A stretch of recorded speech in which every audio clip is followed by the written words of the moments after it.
무더위가 계속되는 여름날, 주차장에 세워둔 자동차 안은 마치 사우나처럼 뜨거워집니다. 그런데도 시동을 걸고 몇 분만 기다리면 놀랍도록 시원한 공간으로 변하죠. 이런 마법 같은 변화가 어떻게 가능한 걸까요? 단순히 차가운 공기를 불어넣는 것처럼 보이지만 사실은 복잡한 과학적 원리가 숨어 있습니다. 오늘 이 신비한 과정을 차근차근 파헤쳐 보겠습니다. 자동차 에어컨의 핵심은 열을 이동시키는 기술입니다. 실제로는 차가운 공기를 만드는 게 아니라 뜨거운 공기에서 열기를 빼앗아 바깥으로 내보내는 거죠. 이 과정에서 냉매라는 특수한 화학 물질이 핵심 역할을 담당합니다. 냉매는 온도와 압력 변화에 따라 기체와 액체 상태를 자유자재로 바꾸며 열을 운반하는 놀라운 능력을 가지고 있어요. 자동차 공조 시스템의 역사를 살펴보면 정말 흥미로운 발전 과정을 발견할 수 있습니다. 1800년대 말 초기 냉장고들은 암모니아나 메틸 클로라이드 같은 독성 물질을 냉매로 사용했는데 이들은 누출될 경우 생명을 위협할 정도로 위험했죠. 1920년대 들어 과학자들이 이런 위험성을 깨닫기 시작했고 더 안전한 대안을 찾기 위한 연구가 본격화됐습니다. 당시 냉매 누출 사고로 인한 인명피해가 빈번하게 발생했고 이는 냉장 및 냉방 기술의 보급을 크게 제한하는 요인이 되었습니다.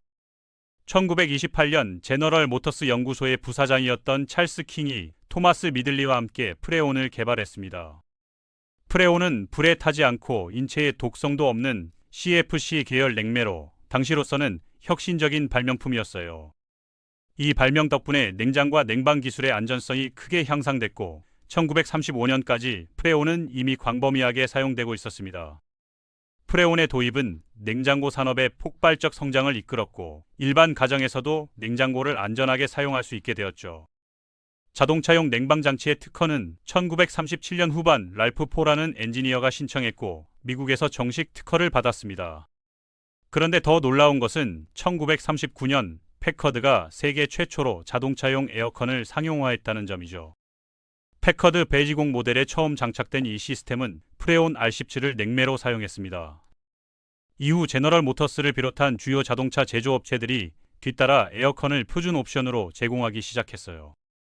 초기 자동차 에어컨 시스템은 현재 기준으로 보면 매우 원시적이었지만 당시로서는 놀라운 기술적 도약이었습니다. 1953년에는 크라이슬러가 공장에서 직접 설치하는 에어컨 옵션을 제공한 첫 번째 대형 제조업체가 됐습니다. 이들이 개발한 에어템프 시스템은 당시 혁신적인 기술로 평가받았죠. 1960년대에 들어서면서 에어컨 판매량이 급격히 늘어났는데 특히 캐딜락이 1964년 도입한 자동 온도 조절 시스템은 게임의 룰을 완전히 바꾸어 놓았습니다. 이 자동 온도 조절 시스템은 운전자가 원하는 온도를 설정하면 센서가 실내 온도를 지속적으로 모니터링하여 자동으로 냉방 강도를 조절했습니다. 이 시기부터 운전자가 원하는 온도를 미리 설정해두면 시스템이 알아서 실내 온도를 맞춰주는 기능이 등장했어요. 1960년대 중반 이후 에어컨은 점점 보편화되기 시작했고 1980년대 말에는 미국에서 판매되는 신차의 절반 이상이 기본 또는 선택 사양으로 에어컨을 장착하게 됐습니다. 이 시기 에어컨의 보급률 증가는 단순히 편의성 향상 차원을 넘어서 자동차 여행 문화의 변화까지 이끌어냈습니다. 더운 지역으로의 장거리 여행이나 여름철 드라이브가 훨씬 더 쾌적하고 안전하게 이루어질 수 있게 되었죠. 그런데 1980년대 후반 과학자들이 충격적인 사실을 발견했습니다. 프레온의 광범위한 사용이 지구 오존층을 파괴한다는 것이었죠. 이에 따라 제조업체들은 1990년대 중반부터 R13A라는 새로운 HFC 계열 냉매로 전환하기 시작했습니다. 이 물질은 프레온과 달리 오존층 파괴 효과가 없어서 환경 친화적이었어요. 오존층 파괴 문제가 대두되면서 전 세계적으로 몬트리올 의정서가 체결되었고 CFC 냉매의 사용을 단계적으로 금지하게 되었습니다. 최근에는 온실가스 배출량을 더욱 줄인 R2334YF라는 최신 냉매가 개발됐습니다. 유럽에서는 이미 이 냉매 사용을 의무화했고 전 세계적으로 새로운 표준이 될 것으로 예상됩니다. 오늘날 거의 모든 신차에 이런 친환경 냉매가 사용되고 있죠. R1234YF는 지구온난화 지수가 기존 냉매 대비 현저히 낮아서 환경보호에 크게 기여하고 있습니다. 자동차 에어컨 시스템이 실제로 어떻게 작동하는지 자세히 살펴보겠습니다. 이 시스템은 열 역학과 유체 역학 원리를 바탕으로 설계된 정교한 열 교환 장치입니다. 기본적으로는 차량 내부의 열을 외부로 옮기는 역할을 하는데 이 과정에서 여러 핵심 부품들이 유기적으로 협력합니다.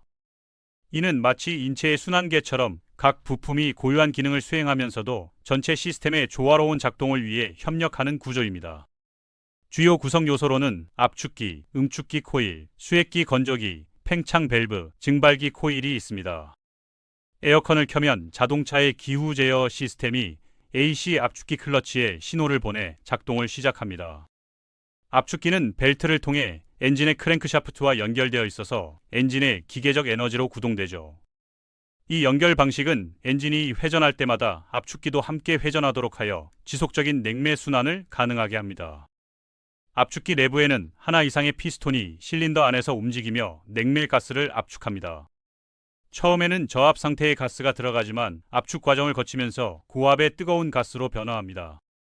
이 뜨거운 가스는 차량 전면부에 위치한 응축기로 밀려 들어가게 됩니다.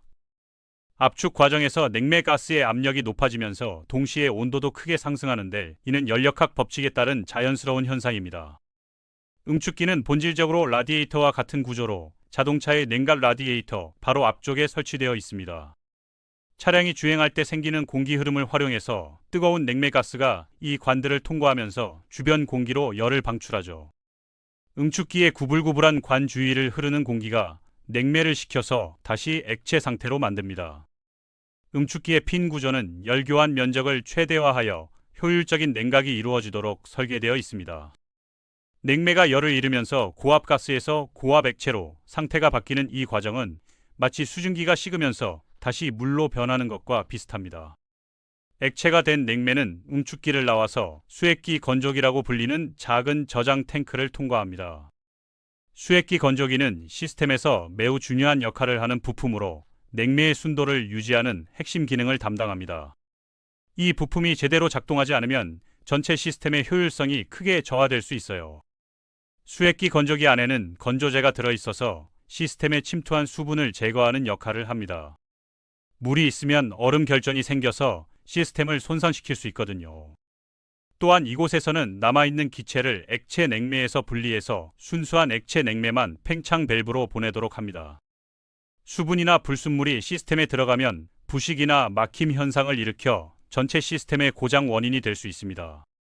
고압 액체 냉매는 수액기 건조기에서 나와 팽창 밸브를 통과합니다. 팽창 밸브는 냉매가 급격히 팽창할 수 있도록 해주는데 이 과정에서 압력이 크게 떨어집니다. 여기서 시스템은 고압 부분에서 저압 부분으로 전환되죠. 액체 냉매는 이제 차가운 액체와 기체의 혼합물이 되어 증발기로 들어갑니다.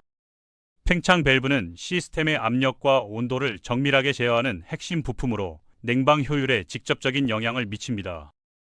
일부 차량에서는 팽창 밸브 대신 오리피스 튜브를 사용하기도 하지만 기본적인 목적은 같습니다. 액체가 증발기로 들어가기 전에 냉매를 팽창시켜 압력을 낮추는 것이죠. 오리피스 튜브는 팽창 밸브보다 단순한 구조이지만 온도 변화에 따른 자동 조절 기능은 떨어집니다.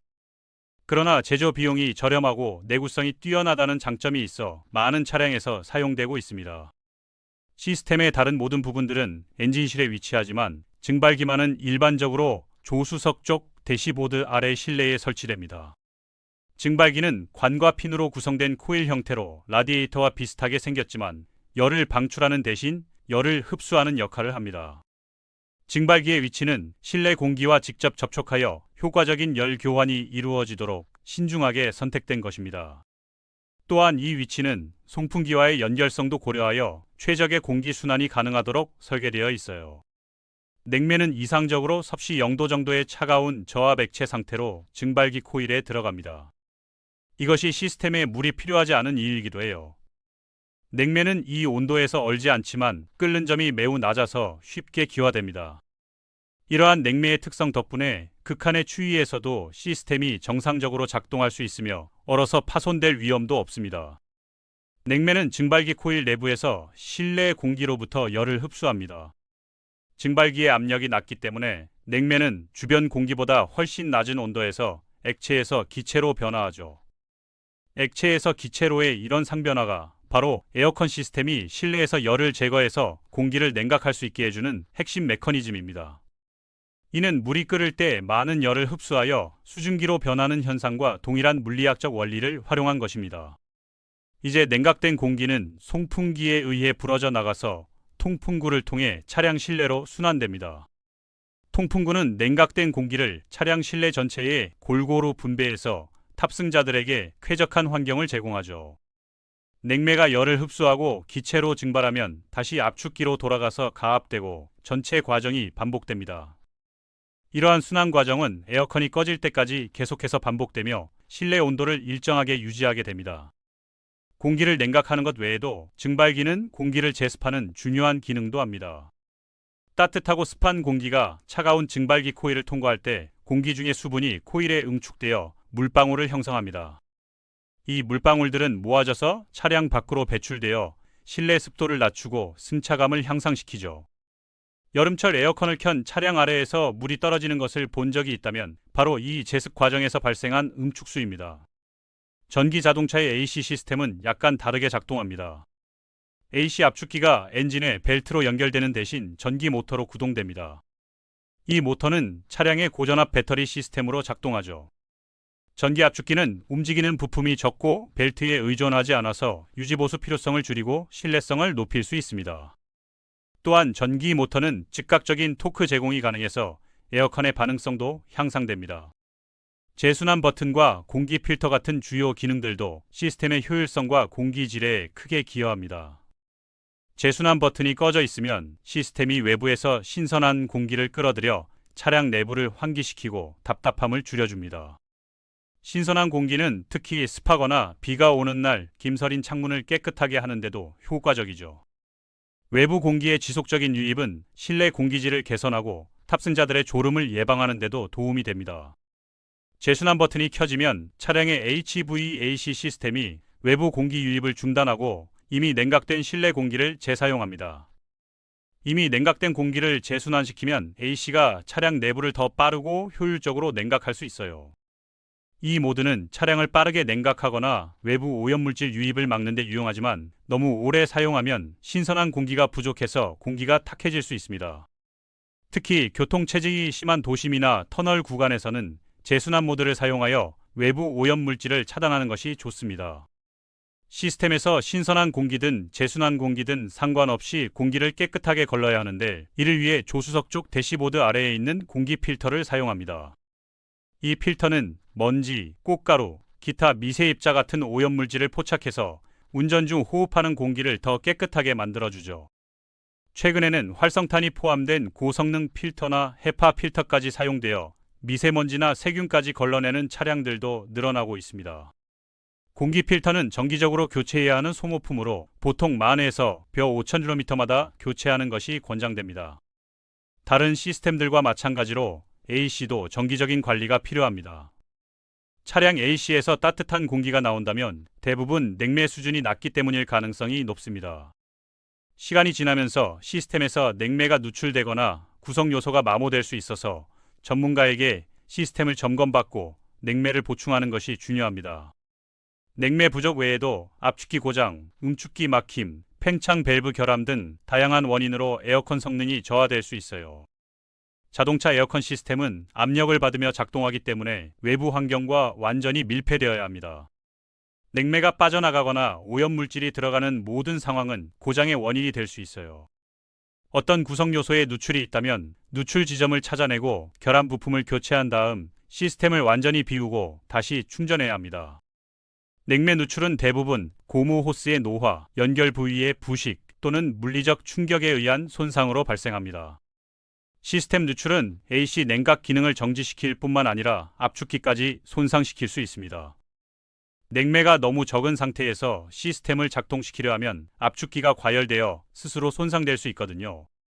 압축기는 보통 수리가 불가능해서 교체해야 하는 고가의 부품입니다. 압축기 교체 비용은 차종에 따라 다르지만 일반적으로 수십만 원에서 100만 원 이상까지 들 수 있습니다. AC 응축기는 핀을 통해 지속적인 공기 흐름이 필요합니다.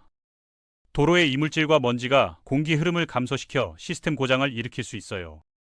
응축기는 차량 그릴 바로 뒤에 장착되어 있어서 외부에 다소 노출되고 부분적으로 막힐 위험이 있습니다.